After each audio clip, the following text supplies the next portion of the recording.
Hello everybody, welcome to Logan's Aquatics. Today I'm going to discuss natural balance in your aquarium. Believe it or not, your aquarium is a living, breathing organism with 3 parts making up the whole. Those parts are the fish, the bacteria, and the plants in your aquarium. Your aquarium you can think of as it is a closed ecosystem. You give it light, you give it heat, you replicate the sun. You give them food, you import nutrients. Once those nutrients go into your aquarium, no matter how well they're broken down, eventually they will have to come out of your aquarium. So, let's discuss how this all happens. First, let's discuss fish.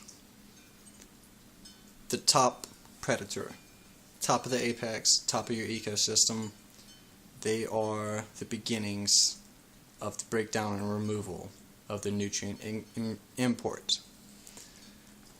Whenever you feed your fish, be it plant matter or fish matter, it's broken down and excreted as fish waste. We'll get into how it's broken down in a little bit. That's in bacteria.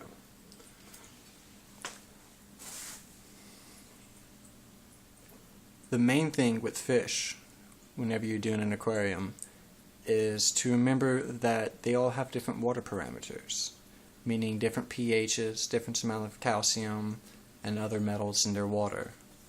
Not all fish come from the same type of water. That's very apparent in nature.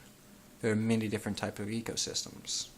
What I have replicated here is a South American ecosystem. It has a lower pH, tainted water, vegetative growth, and all the fish, most of the fish come from South America. They all enjoy the same water qualities because they all come from the same area. Now, there's one fish that is not from South America. That is a Siamese algae eater, and he is in this tank. He comes from Asia. But this tank works very well for him because he enjoys the same water parameters as do most of the other fish in this aquarium. That's always the thing to remember when planning out an aquarium, is do a little research on your fish. Learn what they like, learn what's good for them.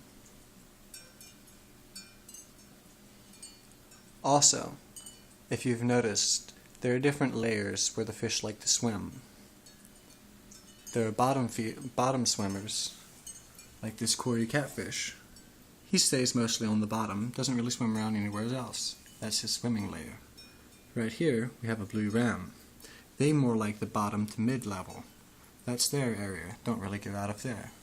Here, we have black neons that like more towards the middle to the top of the aquarium. And unfortunately, I do not have any in here. But one of my personal favorite fish is the hatchetfish, which they are a top swimming fish, and they will be mostly right along the top. And there's also a 5th kind, and that's the ones that swim everywhere, like these beautiful little angels. They don't really care where they're at, they're just happy everywhere. Now, enough about the fish and their compatibility. Oh, actually one thing I did forget, is territories. All fish have their own territories. If you notice here, the 2 larger angelfish have this side of the aquarium to themselves. No one goes around because that's their territory. But in the same aquarium, I have very small angelfish. How do they work? Because there's enough room for the angelfish to still have their territory and room for the smaller angelfish to swim. Always give your fish ample room. It's pretty good for them. Imagine if you were stuck in a small closet and raised there. That's what fish feel like whenever they're in a small crowded aquarium. Now, we'll move on to bacteria. Bacteria is essential to an aquarium. There's a bacteria that breaks down fish waste, i.e. ammonia, into nitrite. And then a second type of bacteria further breaks down that nitrite into nitrate. Both of these actions happen during an aerobic situation, meaning with air. Now, all this bacteria loves to adhere to surface area. So all the surface area you see right now that's being touched by fresh water is covered with this bacteria that breaks down these two products. Now, most aquariums are deserving of a water change because of high nitrates, the final end process of this all, which isn't really true. Most aquariums it is.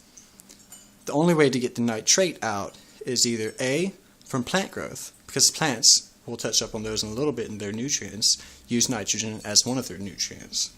Algae, which, i.e. like plants, use it as a nutrient, and then a third type of bacteria that in anaerobic conditions, meaning without air, it can break it down into into nitrogen gas, and therefore it will actually bubble out of the aquarium. Most aquariums don't have an anaerobic condition in their aquarium. I do here with a 3.5-inch layer of sand.